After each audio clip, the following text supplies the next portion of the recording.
Our opponent this week, Troy University, or Troy, because when I think of all the people who I don't care if they exist or not, most of them are named Troy. Hog fans may remember Troy from the only 3 weekends their program has ever existed, the 3 games they played and were dominated by Arkansas. With an average winning margin of 30 points, the Razorbacks have done more damage to Troy than the school's founders did when they selected its location.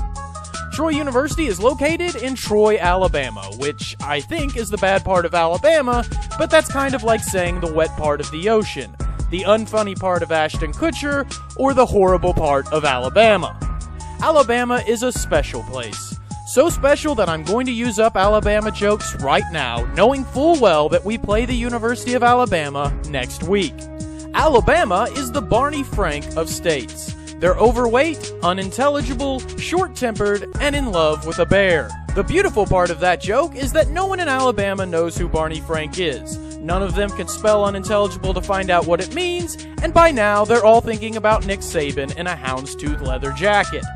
If the average Alabama resident were any more backwards, Nick Fairley would hit them late.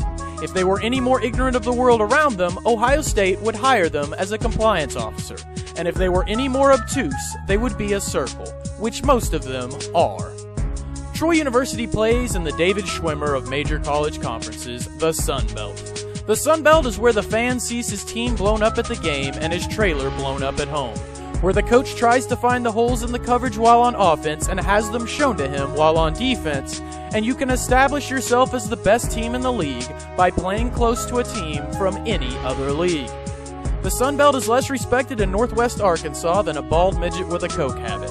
Troy is thinking about selling beers at their home games next fall, which is a brilliant idea.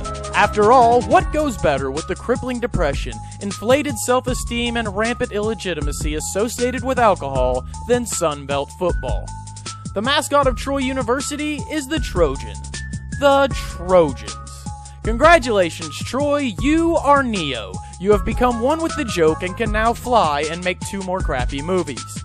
When the joke about you is so obvious that it can't be told with any confidence, you have cut out the middleman of your own humiliation like Otis the Drunk, imprisoned in a redneck cell of being best known as the second most notable program with a prophylactic mascot.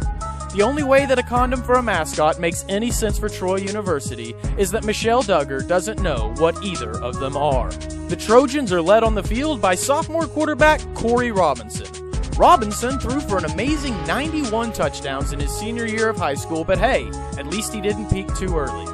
And really, nothing is better after breaking a national record than to only receive 1 football scholarship offer from a school you thought was an internet college. At least 20 years from now, we know that Tim McGraw will be able to play Robinson in the movie. The Trojans are coached by Larry Blakeney, marking his 20th season as the head coach of Troy University. Blakeney settled faster than Ben Roethlisberger, gave up on his dreams faster than a teenager on Elm Street, and moves forward more slowly than science in Alabama. 20 years at Troy is like 20 years in prison, in that you won't be having any impact on society until you go all in and stab someone.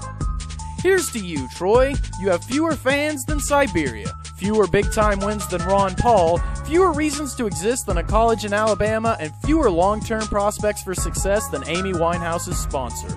You are the third fiddle in a state that prefers banjos, the third game on a schedule that begins on Game 4, and a third as interesting as a third of a threesome. Don't go away mad, Troy. Just go away insignificant.